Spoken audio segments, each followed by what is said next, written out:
Hey guys, Dan here, stockmarketmentor.com. And look, a lot of action took place this morning, obviously, and it's been, these stocks have been running, all day. And I just kind of want to go over this. And this is, well, I guess it could be a woulda, coulda, shoulda. Uh, if I would have bought in the morning and I could have bought in the morning, but I didn't buy in the morning, I'd have a pretty good move right now. But that's not what I'm talking about. I'm actually just kind of wanting to look at things in a wider lens, I should say. If you look at Apple, for example, and this is kind of the end, forget about all this stuff. It's other stuff that I've been doing for a course I'm teaching.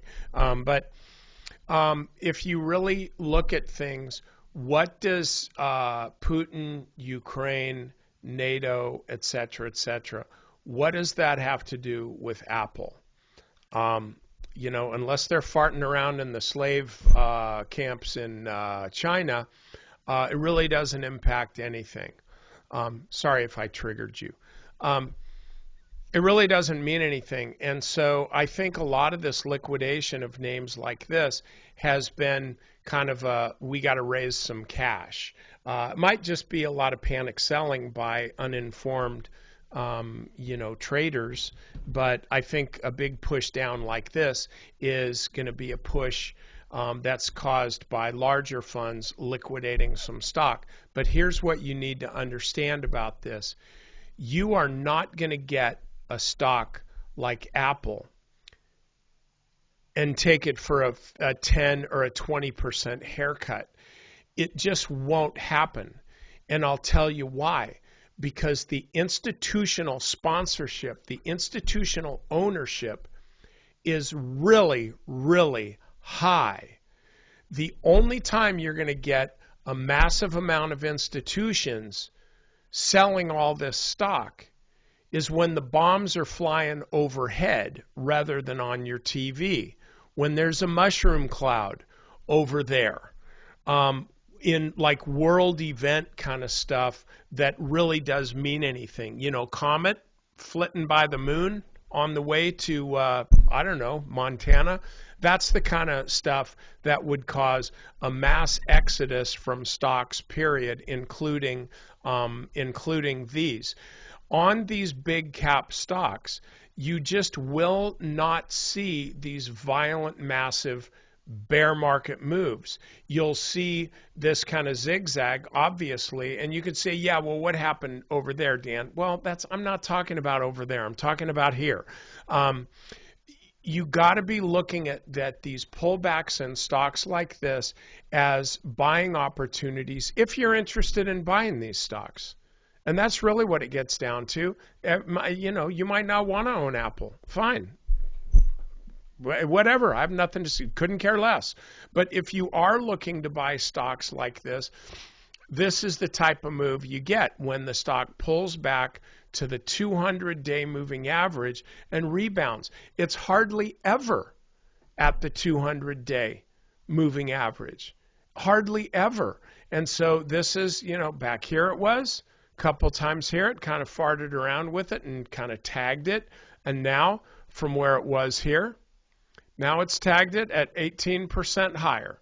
And so if you're just buying these stocks at the 200-day moving average, you're going to do fine.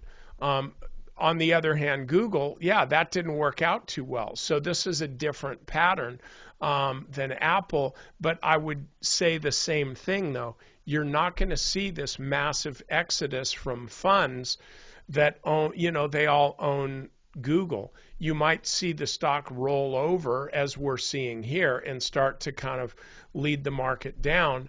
But, what I'm saying is when you see a stock like this go down, don't decide you're going to short the stock. That's not going to work for you. Don't decide you're just going to load the boat because it's a once-in-a-lifetime buying opportunity. It's not. But you can trade this in this type of a box. Now, the one exception would be faceplant here.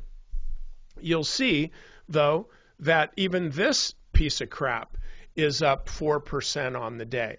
But it had gapped down quite a bit, so from the bottom to where it is right now, this is about an 8 or a 9% move. That's a big deal, but it doesn't negate the selling here. And the reason that funds have really been selling this thing off with reckless abandon and extreme prejudice has nothing to do with Ukraine. It has to do with look, anytime a company says they're going to change their name, it's kind of a red flag. I'm just telling you.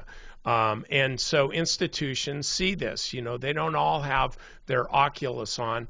They're just looking at putting their money where it's likely to grow as opposed to where it's likely to kind of stagnate or trade lower. But generally speaking, like this is, I would say, a huge exception to the rule that I've just been saying, that you're not going to see these big mega cap, massively owned stocks take a big dump and not return. And so you look at an environment like this, and you look to buy the Googles, you look to buy the Apples.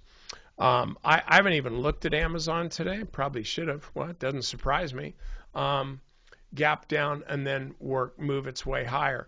But think about what I've just been saying about buying all of these on these big, massive pullbacks, right? Of everything that I mentioned, this would be the one that makes more sense to me. And I'll tell you why. Because it's still in an uptrend. It's still these others are sucking the tailpipe here. This is in an uptrend and bounced at the 200-day moving average. So this is a good opportunity. The others, I think they're just kind of more quick trades in today, out by the end of the day tomorrow, something like that. So anyway, look, that's all I got for you. I recorded a pretty long video for our members going over a bunch of things. So this is not that, but hopefully you'll benefit from this. Just remember, don't lose your dough. It's a really choppy trading environment. And if you're reacting to the news, your reactions are typically going to be late. Okay? All right. I'll see you next time.